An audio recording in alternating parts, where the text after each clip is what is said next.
Je pense que cet homme, c'est une personne qui est dans une souffrance quand même, hein, intense. Il n'y a pas seulement lui qui est dans cette souffrance intense, on a été avec lui. Parce que je vois beaucoup de gens en train de parler, mais ce n'est pas forcément des gens qui l'ont approché. C'est des gens, pour la plupart, qui le voient de loin. Mais je pense que parfois, avant de se mettre à juger les intentions d'une personne, il faudrait peut-être beaucoup plus se rapprocher de la personne et connaître ce qu'il est en train de vivre. Parce que, de toi à moi, personne ne peut mesurer la douleur que cet homme et ses enfants sont en train de vivre actuellement. D'accord ? Les enfants ont perdu leur maman, lui il a perdu son épouse, il est dans une douleur. D'accord ? Ça, il faut le savoir. Après, je peux comprendre aussi que cet extrait qui défile partout et qui a lésé beaucoup de personnes, et notamment surtout les femmes. Hein. Moi aussi, je suis une femme, d'accord ? Mais je dirais que moi, je suis pas trop d'accord parce que de toute manière, moi, j'aime pas toujours aller dans le même sens que tout le monde, d'accord ? Et quand une personne, dans ce qu'il a dit, il n'a pas péché, je vois pas pourquoi on doit lui jeter la première pierre. C'est pas la première personne au monde qui, après avoir perdu son épouse, les 40 jours sont passés. Certes, on n'est peut-être encore qu'à 3 mois, je pense, je ne sais pas. Mais il n'a jamais été question de dire que cet homme ne souffre pas ou ne souffre plus de la perte de son épouse. Il est en souffrance, on le sait. Mais en fait, quand quelqu'un que vous aimez est en souffrance et que cette personne, aujourd'hui, on prie pour lui, tout le monde a prié pour lui, tous ceux qui l'aiment ont prié pour lui, pour qu'un nouveau jour se lève dans sa vie. Et pendant que ce monsieur est en train de reprendre peu à peu goût à la vie, les mêmes personnes qui ont souhaité le voir être dans la joie, c'est les mêmes personnes qui veulent qu'il continue à rester dans la tristesse. Est-ce qu'il y a une logique dans ça en fait? Cet tragique événement qui s'est passé dans sa famille ne mérite pas être, même s'il faut faire ça pour oublier, ce n'est pas un petit truc pour qu'il commence petit à petit à en parler avec une certaine légèreté. Voilà, donc c'est sa femme bien-aimée pour épouser une autre femme, en tout cas avec si peu de temps, c'est qu'il y avait déjà anguille sous roche. Ouh là là, ça marque, de toi à moi. Si aujourd'hui le pasteur Marcelo se remarie, en fait, il a des comptes à rendre à qui? Est-ce que le fait de dire que je vais me remarier veut dire qu'il va se remarier demain ou dans quelques mois? Ou même l'année prochaine? Est-ce qu'il a dit ça? Il n'a pas dit ça. Je pense que je ne suis pas là non plus pour condamner peut-être la réaction des uns et des autres, parce que nous, c'est vrai, nous sommes les Bantous, et que généralement, chez nous les Bantous, si une femme perd son mari, généralement la femme prend beaucoup de temps pour se remettre à nouveau avec un homme, et parfois même certaines, elles font vœu de rester veuves toute leur vie parce qu'elles estiment qu'elles ne vont pas forcément se marier. Mais ça marque. Je pense aussi que nous parlons de ce que nous connaissons et que nous avons parfois vécu de nos familles, nous en tant qu'Africains, d'accord? Que tu sois direct. Oui, je suis direct, mais il faut quand même que les gens comprennent ce que je vais dire.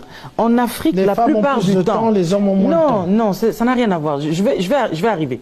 La plupart du temps, les femmes en Afrique surtout, qui restent très longtemps dans le veuvage. Après, comme j'ai dit, c'est par rapport à chacun, hein, d'accord? Il y a des femmes aussi qui ont perdu leur mari et elles avaient des katulakiadi, comme on dit en lingala. Des katoulas soif, c'est ça, non? Voilà. Elle a son petit gars à côté qui couche avec, mais officiellement, elle ne va jamais dire que j'ai mon petit katoula soif. Pour ceux qui connaissent pas les katoula soif, c'est quoi? J'ai mon petit chéri à côté qui m'aide à pouvoir assouvir de mes désirs charnels. Elles ne vont pas le dire. Pourquoi? Parce que la plupart du temps, en Afrique chez nous, quand une femme perd son mari, la famille, la belle famille qui souvent, si ton mari avait des biens, ils vont te lorgner, ils vont vouloir venir saisir tes biens. Alors, il faut quand même être sage, il faut être intelligente. Parce que s'ils te voient aussitôt, quelques mois après, voire une année après, te remarier avec quelqu'un d'autre, ils sont susceptibles de revenir et de te chasser de la maison. Voilà, ils vont commencer à tout dire. Oui, tu as tué notre fils, c'est à cause de toi qu'il est mort précocement, etc. Et parfois même, il y a des femmes qu'on rase la tête, on rase les cheveux, tout ça. Parce qu'en fait, ça c'est par rapport aux coutumes. Chez nous, ce sont des choses qui se passent. Et je suis sûr qu'il y a des femmes, elles ont usé de beaucoup plus d'intelligence parce qu'elles n'ont pas voulu qu'on saisisse leurs biens.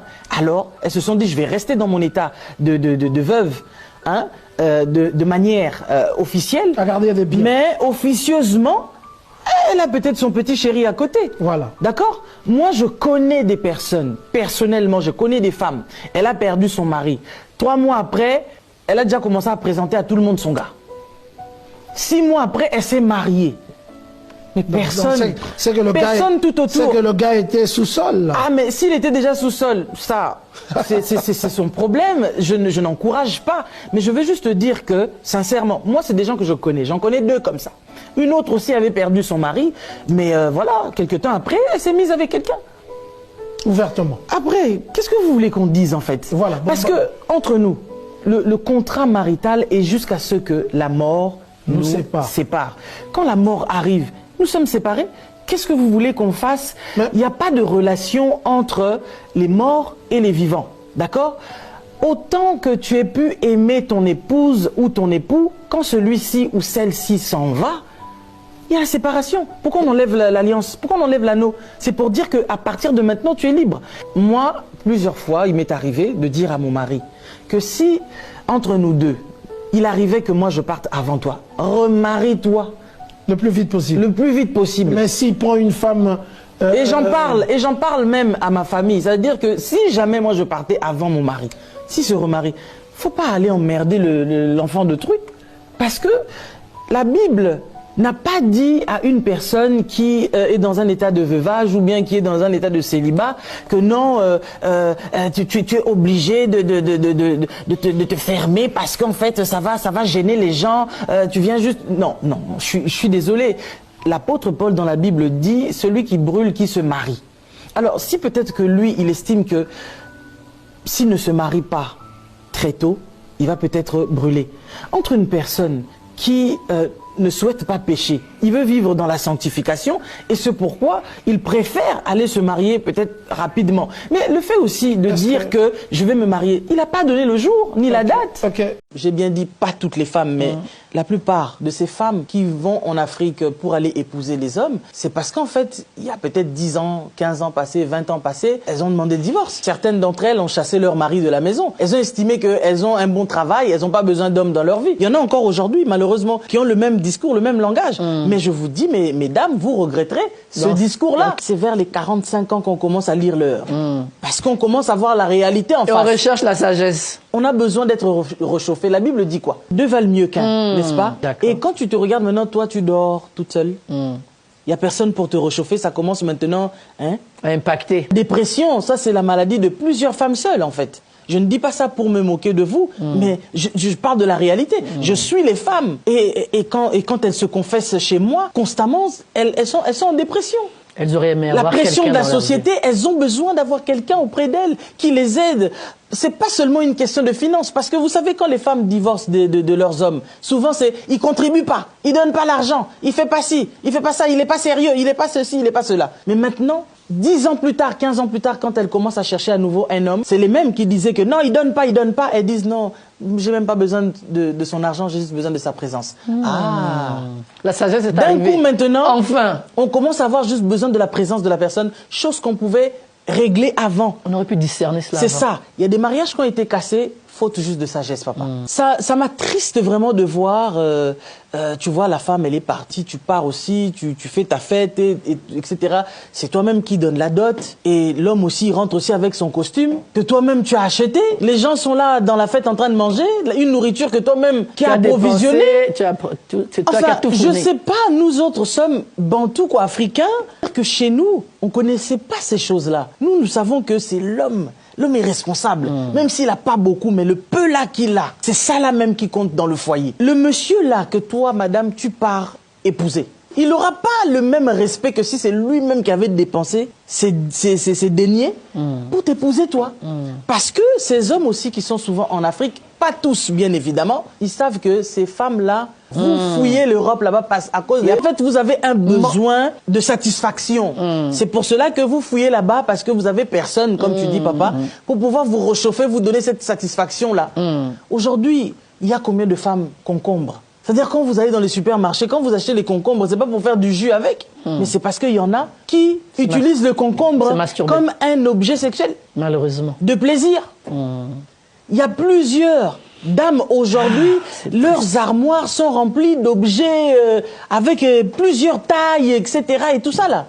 D'objets de satisfaction. Pour se donner du plaisir. Pour se donner du plaisir seul. Mais après, au départ, c'était j'ai pas besoin d'homme, j'ai pas besoin d'homme. Mais toi qui disais t'as pas besoin d'homme, mais tous ces objets-là dans ton armoire font quoi? Ça t'apporte ce qu'un homme aurait pu apporter. C'est ça. Donc c'est-à-dire quelque part tu as quand même besoin de l'homme. Alléluia. Puisque la chose que la machine là, soi-disant, est en train de faire, c'est ce qu'un homme est censé faire en fait. Alors donc quelque part tu as besoin d'un homme. Mais il faut savoir que tu ne te marieras pas avec un ange. Bienvenue chez Rambo, où l'élégance africaine rencontre l'artisanat exceptionnel. Rainbow Treasure from Africa est une marque qui valorise l'artisanat africain et offre un bout d'Afrique à travers le monde. Chaque objet Rainbow est soigneusement fabriqué à la main avec des artisans talentueux, utilisant des techniques ancestrales transmises de génération en génération. Nos artisans mettent leur cœur et leur âme dans chaque création, offrant ainsi des pièces uniques qui racontent une histoire. En achetant chez Rainbow, vous soutenez les petites communautés africaines et participez à l'économie locale. Première collection, nous commençons par le Kenya. Nos produits allient tradition, modernité et commencent par des bijoux en laiton de haute qualité et des peintures Maasai du Kenya. La thématique de Rainbow est de valoriser chaque savoir-faire de chaque pays de l'Afro-World. Nous sommes déjà dans la préparation des prochaines collections valorisant le Bénin, le Gabon ou encore le Congo. Chaque produit conçu avec passion vous apporte un morceau d'Afrique où que vous soyez dans le monde. Chez Rainbow, nous traitons vos commandes en 48 heures maximum. Profitez de la livraison offerte à partir de 80 € d'achat en France métropolitaine et 150 € partout dans le monde. Suivez-nous sur les réseaux sociaux et surtout sur Instagram pour ne rien manquer. Rainbow Treasures from Africa. Partout dans le monde, sans exception, abonnez-vous sur la chaîne YouTube Kabibi Show TV. L'information en temps réel, temps réel. Allez. Oh, partout dans le monde, Bibalete, Kakamoko, c'est Kabibi Show TV. Allez, s'abonner, s'abonner, abonnez-vous massivement. S'abonner, s'abonner, abonnez-vous. Oh, Maman Kabibi, moi si Yamayele, Maman Kabibi, Maman Yama Solo, Maman Kabibi, la chaîne est actuelle. Maman Kabibi, information dans la source. Oh, en temps réel, on parle de la réalité, de nos vies et nos parcours que nous traversons. Chez Maman Kabibi, nous recevons des conseils, des avis, des qualités. Dans la team Kabibi Show, la team de qualité, c'est la team d'exception.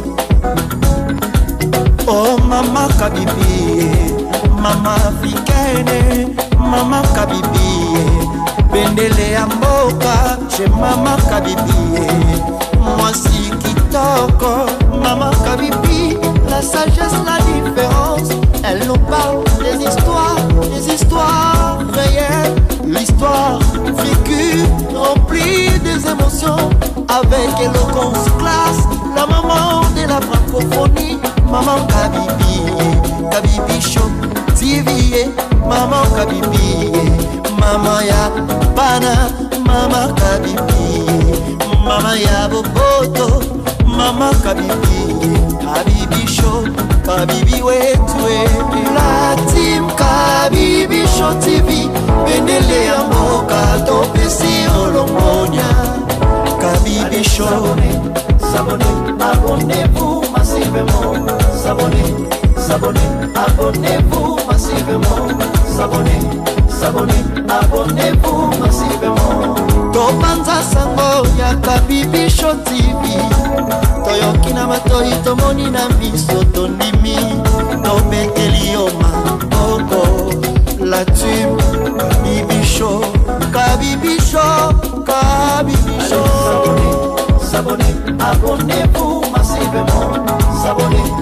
s'abonner, abonnez-vous massivement, s'abonner.